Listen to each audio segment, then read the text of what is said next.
Hey, what's up, YouTube? My name is Manav. I'm one of the two halves of Inkarnate, and sorry that there haven't been any videos for a while. My laptop was just a big mess. I had to reformat it and well, actually, you can just see, just look how beautiful the desktop looks because I had to format it, I had to clean install it and everything.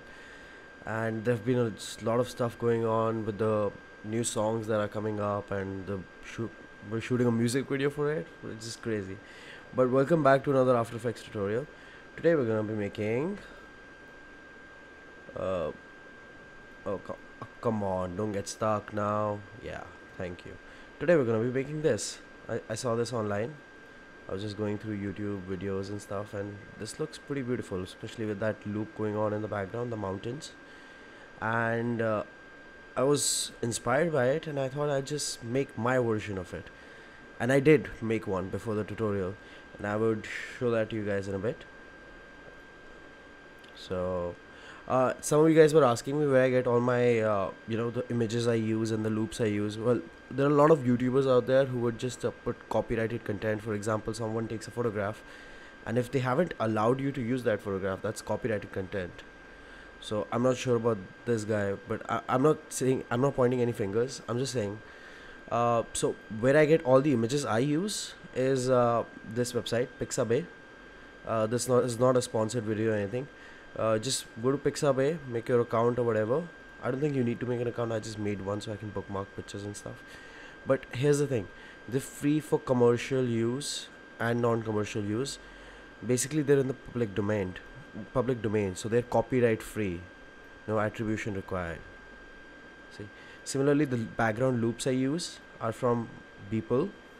I'm not sure if that's how you pronounce it, but this awesome guy, he makes these animations and loops and stuff, and his videos are also, all loops are released under the Creative Commons license and are available for both commercial and non-commercial work in any form.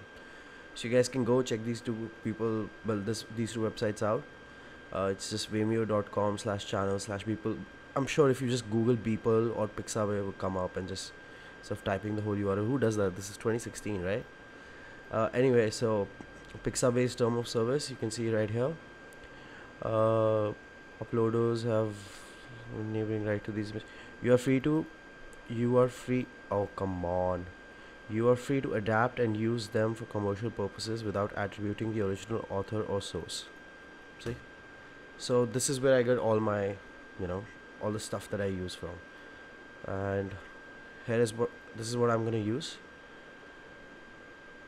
Okay, we can't see it, but this X type shape. Here's the loop which I'm going to use from Beeple. This I got from Pixabay. This I got from Beeple. And this is a particle animation I made. I did it like 99 FPS and stuff. So I just saved it. I made a 24-second loop, so I don't have to make the particles every time. I want to make the same effect because these are pretty cool and really high quality as well. So if you guys want, I can upload this as well for downloading, so you can use it as a stock footage in your thing. I actually called it particle stock footage, but I made that myself. Yes, me. And this is the song I'm going to use from No Copyright Sounds channel. Basically everything I use is under Creative Commons. No single bit of originality here. Yeah, so Def Kev's Invincible from the No Copyright channel, which is a really awesome song. Okay, so let's get started with this tutorial. First of all, I'm just gonna put all of the files into my projects window. I'm gonna take the song, drag it to the composition, and now since the last composition I made was 1080p composition, it will automatically do that. What you guys can do once you've done that, and by the way, if I drag it onto that, it makes a composition which is exactly the length of the song. So you can just go to composition settings. You can change the width and height. I just like it at 1080p, and I like to make my videos at 60 FPS, even though this tutorial is at 30 FPS. That's just because OBS is a free software and I can't afford softwares which are more expensive, and my computer can't handle it anyway. So let's get started with this. First of all, let's drag our stuff in. I'm gonna, on this loop, it's like, wait, let me set it back to normal first, then I'll tell you guys. Okay, so this loop from Beeple is a 29.28 29 second and 28 frames uh, loop on 30 fps. So what we're going to do is, if for example if I just click and drag it right now, it's 29 seconds of loop, right? So I can always just duplicate it and then drag this over here and then keep doing that for the rest of the video. But instead, right before I drag it in, I'm just gonna I'm just gonna right click, interpret footage, go to main, and in loop I'm just gonna type a ridiculous number like 100. Okay, you definitely want it to be at least 3-4 times the length of your composition, and I'll explain why that's the reason in a bit. So my composition is 4 minutes 39 seconds, and I want it to be at least like 30 minutes long loop, even though I've set it to 100 times, which is like 2 hours or something. And this is a loop which I made earlier. It was about 24 seconds or something, I think. 24 seconds, and I'm just looping this one as well about 100 times, and I click and dragged it in. I'll put it right here. I'll disable the audio for both. I'll change the blending mode for this to add. Actually, before I do that, if you guys don't have this mode button, you can just toggle with this toggle button. Okay, and just press add. So now the particles are overlaying on top of this. Okay, but for now, let's save it, and then I'll just disable those two because I don't want my computer to waste its RAM on those two while we're creating the spectrums and stuff. Okay, well, let's change the composition name for this. I'm gonna call this template XeneX, and let's call it for toots because I've already made one for uploading as a template, and the link for these project files will be in the description for you guys. Okay, so now let's create a spectrum. First I'll take this and I'll put a fill on it, since it's I think it's black on white or something. So let's just put a fill, generate fill. Okay, yeah, so it's black on white. So everything that is white right now, that it used to be black, and everything is black right now, it used to be white. Okay, so that's what I did. Instead of a fill, I think you can also do an invert. Let me just see. Channel invert, disable the fill. Yeah, you can just do that as well if you want. Let's do that actually, that will take less RAM. Okay, so now we have the picture that will be at the center. Okay, before I'm skipping stuff. First of all, let's make a solid as we usually do for audio spectrum. By the way, I just press Ctrl Y. You can instead of doing that, that is a shortcut for creating a solid. So let's call it spec, and let's type spec in the effects panel, or you can just go to effects. Well, while your layer is selected, just go to effects, and then you can add there's an audio spectrum somewhere. But if you have this window, which you can get from right here, just type in audio spectrum, double click it. Let's change the thickness to 10 like I usually do before even starting out. Let's do that, and softness is 0. Okay, so what does this look like again? Oh, come on, After Effects. Okay, circle thingy that goes, yeah, on the inside, and then lines, and then circle thingy again. Okay, so let's select this tool, click and hold on it, select the ellipse tool. It's right next to the pen tool. It's probably something like this for you guys. Just click and hold, go to ellipse tool. While your spec layer is selected, go to the middle, click and drag, hold on to Control, and then hold on to Shift for a perfect circle. I want it to be about this size. Okay, now I left the mouse left click, and then I left all the keys, and in the audio spectrum right here in the effect control panel of this layer, I'll just select audio layer should be def kevs invincible, and path should be mask 1, which we just applied. Okay, now let me change this back to the pointer. Then I go to I go to side B. No, side A is the inside one, and then I set this to 400, which is the end frequency, and I'll go digital only. First, let me duplicate this. Okay, now while this is duplicated, uh, I'll unsee, I'll hide one of them, and I'll take the bottom one, and I'll make the frequency bands something like well, let's do 64 into 100. That, yep. Okay, that's kind of too much. I don't think we'll need that much. Let's do divide by 100 again. Oh, so that was the max value. Okay, so let's do something like 640. Yeah, that's good. Let's do 640 into 2, 1280. Yeah, okay. So the more you add, the less it would be pixelated like this. So I think that is enough. Okay, prep it to full. Yeah, it will be a lot different on full. So I'll just leave it on auto for now.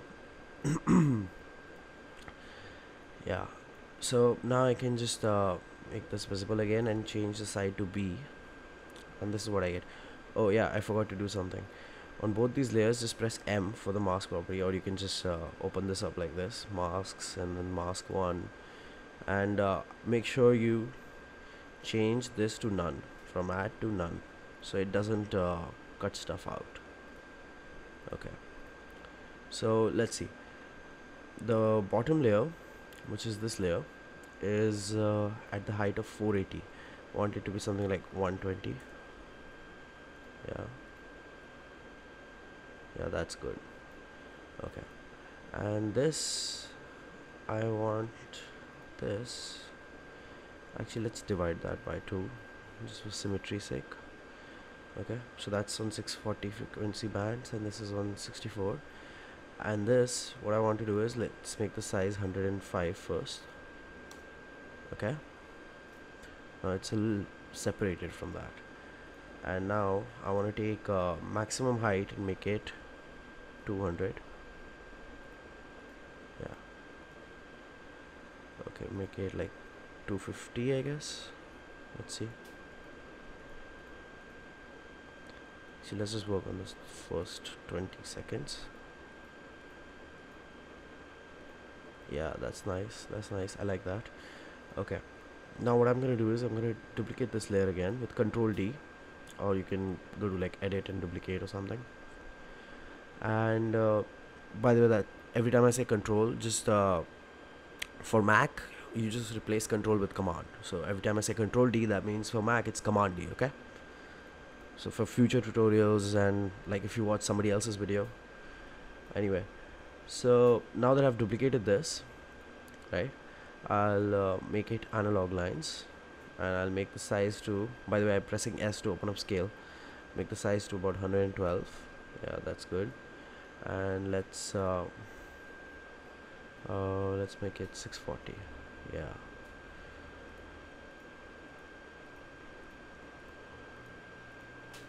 okay, so you see where I'm going with this, right? Pretty much making this.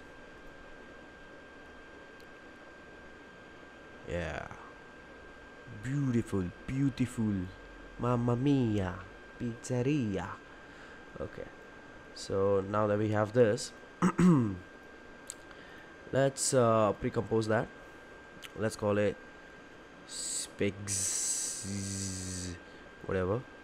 And now that we have this, let's put a few effects on it. Mirror. Let's by the way, mirror basically does this. It makes a clone on the right edge, which you can merge with the original like that.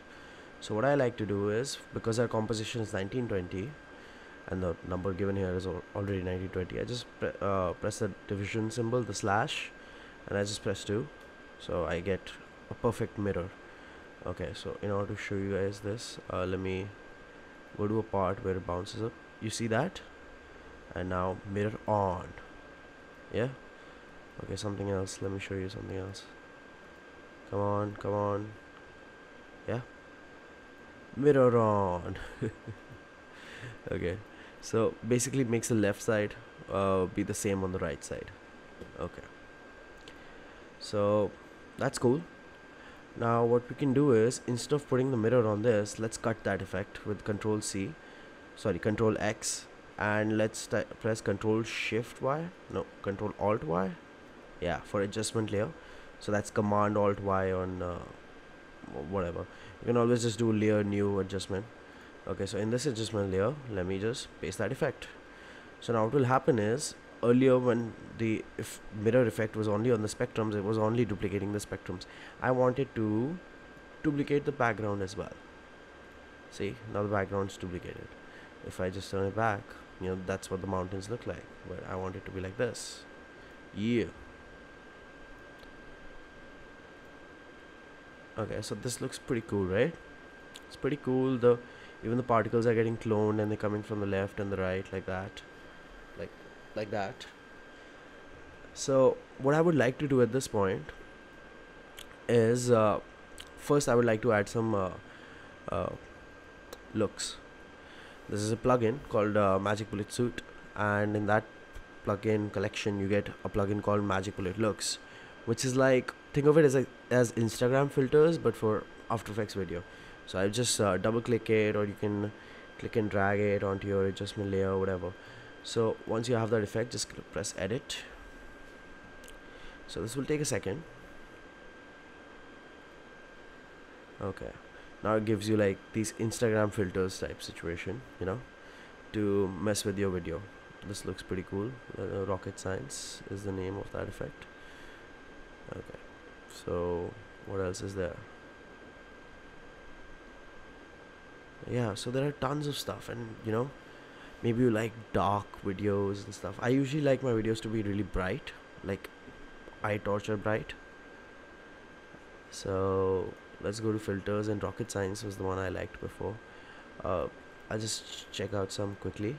Color Play, Verdant, Peachy Keen, Emerald Jays. Skydance is pretty cool, but it's a little, yeah, that's too, in your face. Pradocam. Yeah, I like my Rocket Science. Said no rocket scientist ever. Okay, so now that we have this is already, this is already a really good tutorial by now, and this is already looking a really good audio spectrum. What we can do at this point is do the same thing I do with pretty much all my videos. I'll make this thing bounce, but I'll also make the video, the animation in the background, the loop, and the speed of the particles, the speed of the video going at the background and the speed of particles react to the music as well. So let's do that, shall we? Let's call this new solid sound keys. Okay, sound keys. Okay, audio layer selector should be def kevs. So now you're getting this strange thing, right? Okay, so this is the overlay of sound keys. So what I want to do is, I want to select this area as range 1, just this part right here. These are the low frequencies and these are the high frequencies. So I can scroll through the song, look for like a part which is really bassy, like this right here. Isn't it awesome when everything works out perfectly? I mean, I was just talking about it, and the first time I scroll, it just shows me a bassy place. Okay, so right at this point, what happens is, for example, let's go a few frames back. So you can see the slider filling up and filling down, filling up and emptying down, or whatever. So whenever the slider will fill up, which is according to this range which I've set right here, whenever the slider fills up, the value I'll set as the max over here will be achieved. So I'll just give you an example. The spectrum is at 100 size right now. What does it look like at size 75? And what does it look like at size 125? Let's just check it out quickly. Size 110. Okay, so 75 say 110. That's what I like. So I'll set the minimum as 75, 110 is the other property I want to set. And so now what will happen is, once I press apply and I link them together, whenever the slider value reaches max, it will go to 110. The size of this layer right here will go to 110.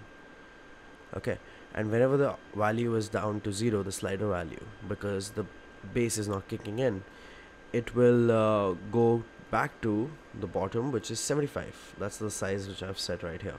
Minimum, maximum, 75 to 110. That's the scale I've set.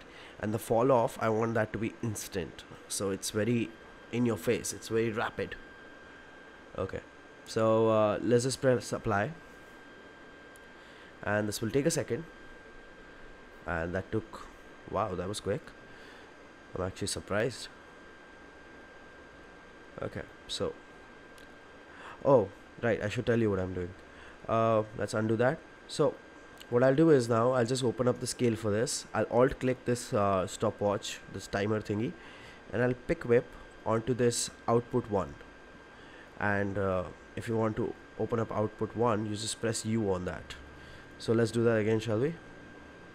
I'll just go to sound keys. Once I've pressed applied, I'll press U, and I'll press S on this, alt click the stopwatch, pick whip onto output 1, and now my my spectrum layer should react to the bassy noise. You should notice the size going up and down. I can close this layer up to show you guys. Yeah, now that's cool, right? Okay, now there's another thing I want to do, which is to make the particles in the background, the speed of the loops happening, I want to adjust that to the bassy noise. So every time the bass kicks in, it should speed up, and every time the bass is not there, it should be the normal speed. So in order to do that, what I can do is I can take the particle and the Brock-chrome, whatever it's called, the beeper loop. I'll just pre-compose those two. Let's call it BG time warp, and the reason I'm calling it time warp is because that's the effect I'm going to use on it. So let's open up time warp. Is not there for some reason. Warp, yes, okay, there's no space between time and warp, so I'll set that right here. Okay, so the speed, I think the normal speed is 100. The speed it's running at right now is 50 after I added the effect. Now what I want to do is, I'll go to sound keys, I'll open this up, and let's go to a bassy part again.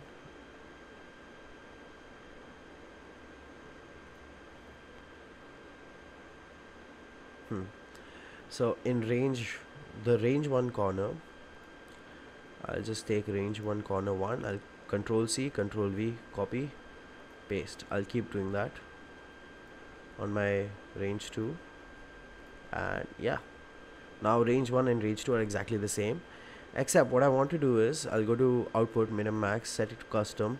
In minimum I'll type 50, and in maximum I'll type 500. So I want it to be 10 times faster. I'll just press apply after saving. You should keep saving when you're using plugins like this, because it's glitchy sometimes. So I press U to open up output 2. Now what I'm going to do is, I'm just going to go to the effects panel. I'm going to alt click the speed. It will open up right here. Now I'll take this pick whip, I'll keep going up till I get to output 2, and boom. So now it's done. At different parts of the video, the speed of the background loop is changing, so it's reacting to the speed of the, like, it's reacting to the bass. Every time the bass kicks in, it goes crazy. And because this is a very intensive effect, you should use it carefully. For example, I'm on 32nd and 29th frame, and the frame still hasn't loaded up. I should maybe move it to quarter. Come on. Okay, but be really careful while using this, because it's very hard on your system, this time warp thing. Anyways, I don't know when the frame will load up, but I'm gonna put a preview of what we just made right after I'm done speaking. Thank you guys so much for watching this tutorial, and I'll see you guys in the next one. Goodbye.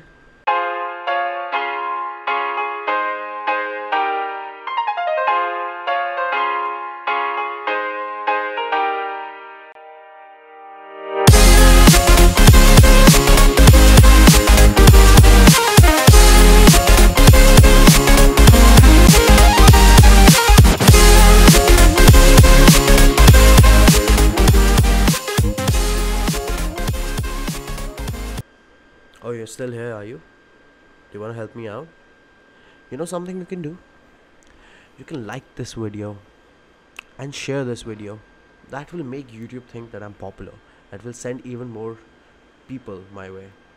And that would be best for all of us. That would be the most grandest of things. Because then I'll be able to make even more videos. And then I'll be able to, improve the quality of my videos. And if you don't like something about this video, like my monotonous tone and my rambling, then let me know in the comments, and I'll see if I can avoid that next time. Bye guys.